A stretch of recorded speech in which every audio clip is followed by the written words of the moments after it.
Concern ఉండాలి కదా మామూలుగా. అది ఎందుకు ఉండట్లేదు గవర్నమెంట్కి? చాలా బాధగా ఉంది సార్ నాకు.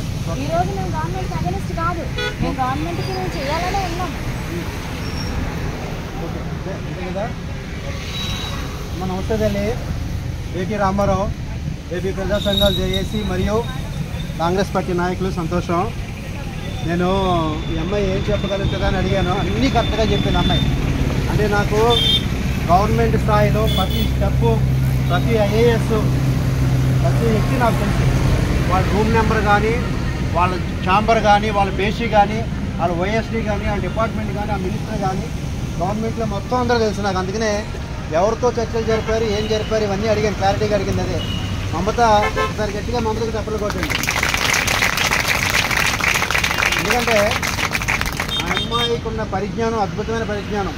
చివరి దశలో శాలరీస్కి ఇబ్బందులు పడుతున్న కుటుంబాలతో, పిల్లలతో ఇబ్బందులు పడుతున్నప్పటికీ కూడా మేము తప్పనిసరి పరిస్థితుల్లోనే ఇంతవరకు రావాల్సి వచ్చిందన్న మాట చెప్పింది.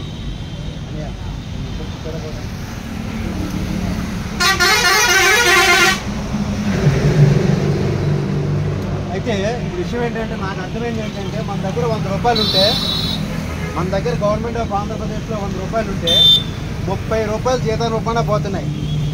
ఇంకో 30 రూపాయలు తెచ్చిన అప్పులకి వడ్డీలకి వాళ్ళకి అలా పంపిస్తున్నారు. ఇంకో 30 రూపాయలు ఏమవుతుందంటే బటన్ నొక్కుతారు కదా, దానికి పోతున్నాయి. ఇంకా 10 రూపాయలు మిగిలితే కొన్ని ఆఫీసుల అద్దెలు, కార్యాలయాలు, బళ్ళు, వాహనాలకు వాళ్ళు వాడుకుంటూ సెంట్రల్ గవర్నమెంట్ స్కీమ్స్కి, అమరావతి, పోలవరం ప్రాజెక్ట్కి సెంట్రల్ లైన్ తెచ్చుకుని వాడుకుంటున్నారు. వీళ్ళు ఏదో ఆవేశపడి హామీలు ఇచ్చారు ఫస్ట్లో. వాళ్ళు పోటీగా నేను పోటీగా ఆయన హామీలు ఇచ్చుకుంటూ పోయారు. అయినప్పటికీ కూడా ఇప్పుడు ఆవిడ మమత గారు ఏం చెప్తున్నారంటే, మాకు 70 కోట్లు రిలీజ్ చేస్తూ ఒక జియో ఇచ్చారన్నారు. ఆ జియో ఇమ్మీడియట్గా ఇంప్లిమెంటేషన్ అయ్యి ఫైనాన్స్ సెక్రటరీ దగ్గర రావాలి. ఫైనాన్స్ సెక్రటరీ దగ్గర రావాలి. ఫైనాన్స్ సెక్రటరీతో మాట్లాడాలి. అయ్యా, మా గవర్నమెంట్ ఆఫ్ ఆంధ్రప్రదేశ్ మాకు ఈ సమస్య కోసం జియో ఇచ్చారు. ఆ జియో ఇంతవరకు అకౌంట్లో పడలేదు, నేను ఇమీడియట్గా చేయాలని చెప్పి మళ్ళీ ఆర్థిక మంత్రి ఎవరు పయ్యావల కేశవ్, ఆర్థిక మంత్రి పయ్యావల కేశవ్ దగ్గరకు ఒకసారి ఆయన దృష్టి తీసుకెళ్ళి ఇది ఇమీడియట్గా అకౌంట్లో పడేటట్టు చేయాలి. ఫస్ట్ ఆ పని చేసుకోవాలి.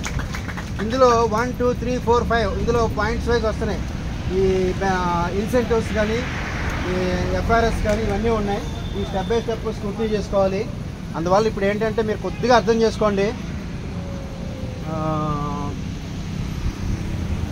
తెగ వరకు మనం లాగాల్సిన అవసరం లేకుండానే మీరు మళ్ళీ మాటలు మాత్రం గట్టిగా ఉండాలి, చేతల వరకు కొద్దిగా బ్యాలెన్స్గా ఉండాలి. దాని అర్థం ఏంటంటే అవసరమైతే వైద్య శాఖ మంత్రిని అడ్డుకుంటాం మా సమస్య పరిష్కారం కాకపోతే అంటే మాట. అప్పుడు అది ఏమవుతుంది, వీళ్ళు ఎవర్రా బాబు మా మీదకి వస్తున్నారని చెప్పి అదేంటో కనుక్కోవయ్యా బాబు. కృష్ణబాబు ఒక ఐఏఎస్ ఉంటాడు, పెద్ద ఆయన, మా ఫ్రెండే, దోస్తే, వైజాగ్ అని, ఎంపీ కృష్ణబాబు గారని ఆయన విశాఖపట్నం నుంచి వచ్చాడు, పెద్ద మంచి స్థాయిలో ఉన్నాడు. వాళ్ళు ఎలక్ట్ అవుతారు. సీఎంఓ అంటే చీఫ్ మినిస్టర్ ఆఫీస్, ముఖ్యమంత్రి కార్యాలయం. ఈ రాజమండ్రి కానీ, వేలూరు కానీ, కాకినాడ కానీ ఇవన్నీ కూడా వెళ్ళేది సీఎంఓ దాకా వెళ్తాయి. అమ్మాయి చెప్పింది కూడా. ఈ సీఎంఓల దాకా వెళ్ళినప్పుడు వాళ్ళు పరిశీలన చేస్తారు. కానీ వాళ్ళ బ్యాక్గ్రౌండ్ అన్నీ వెరిఫై చేసి, నాకు తెలిసి ఇంతవరకు చర్చలకి పిలవాలి మిమ్మల్ని. ఎప్పుడైతే మీరు నోటీస్ ఇచ్చారో, రోడ్ ఎక్కారో, ఈ స్థాయి వరకు వచ్చారో ఇమ్మీడియట్గా గవర్నమెంట్లో ఉన్న పెద్దలు ఏం చేయాలా? కూటమి నాయకులు ఉన్నారు కదా, పవన్ కళ్యాణ్ కానీ, పురంధేశ్వరి బీజేపీ నాయకులు కానీ, తెలుగుదేశం నాయకులు కానీ, అమ్మ మీరు అంతవరకు దీక్షల వరకు, దేశం వరకు పోవద్దు, ఈ సమస్య మీద మేము ఉన్నాము, ఒక టైం బౌండ్ ఏర్పాటు చేసి మీకు చర్చలకు పిలవాలి. నెంబర్ 1 ఒకటి చర్చలకు రావాలి, శాంతియుత వాతావరణం రావాలి. మిమ్మల్ని కూడా 2వ తరగతి పౌరులు అంటే గవర్నమెంట్ ఎంప్లాయీస్ కొన్న టీచర్స్ మీకు అప్పటికప్పుడు కావాలి. మా ప్రతిసారి ఎలా ఉందంటే అప్పు చెప్పుకుంటే ఏమనిపిస్తుందంటే, చొక్కా లేదండి, లేకపోతే ప్యాంట్ లేదండి, చెప్పులు లేవండి, బండి లేదండి, బండిలో ఆయిల్ లేదు అన్నట్టు అన్నీ చెప్తా ఉంది. ఇవన్నీ చూస్తుంటే అట్టా ఉన్నాయి. అసలు ఉద్యోగానికి వచ్చినప్పుడు మొత్తం అన్నీ ఇవ్వాలి కదా. అమ్మాయి